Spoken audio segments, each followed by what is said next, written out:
Okay, so in the first couple of screencast tutorials for LibraryThing, I showed you the fields that I'm interested in. I showed you how to enter or to add an item to your library. And now I'm actually going to show you how I've created my style. And I'm actually going to edit this because I don't like the way this is showing up. So I've saved a style. And the one that I'm using for this assignment is style A. And you probably will find it easier if you save a style so that it matches my requirements. You can adjust it slightly, but I do want you to have the fields that are listed in the assignment information. And if you save that style for this assignment as a sort of a template so that you can easily add information and add books. So I'm going to edit my styles by clicking on this little cog wheel here. And you can see display style A is my preferred style for this course. Feel free to copy this. You can come into my library and you can see my display styles and then add your own. So the cover is kind of nice if you can have a cover image. That always is attractive. Title, last first for the author's name, date, publication, ISBN, summary, reviews, comments. I'm going to take out the extra comment button because it obviously is not doing exactly what I wanted it to do, which is I thought it would give me two unique and autonomous comment sections. So I'm just going to change that to more authors because that's really helpful when you're doing picture books, for example, and you want to include an illustrator as well as an author. I'm going to leave the subjects there, and then I've just got this sort of blank one that I can do with as I choose. In fact, maybe we'll just see what happens and we will do a combo.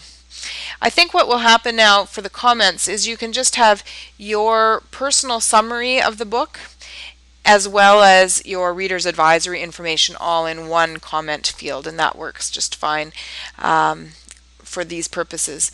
So I've changed that. It should be fine now. I'm going to save my changes and then we'll see in my list of books what that looks like.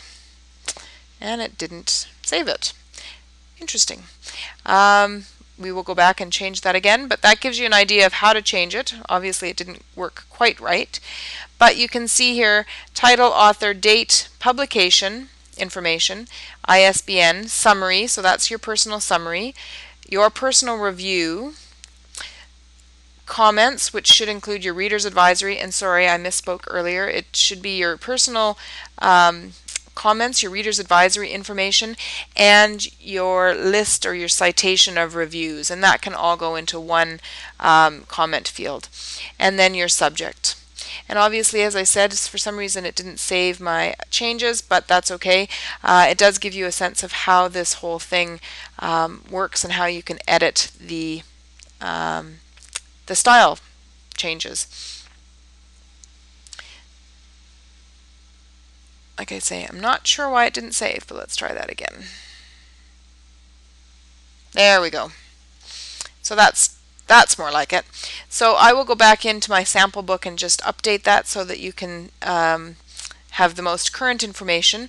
But I think you'll find that the easiest way to learn LibraryThing and to feel comfortable with LibraryThing is just to play with it. And for those of you that have taken the Web 2.0 class with me, you know I'm a firm believer in playing with these Web 2.0 tools.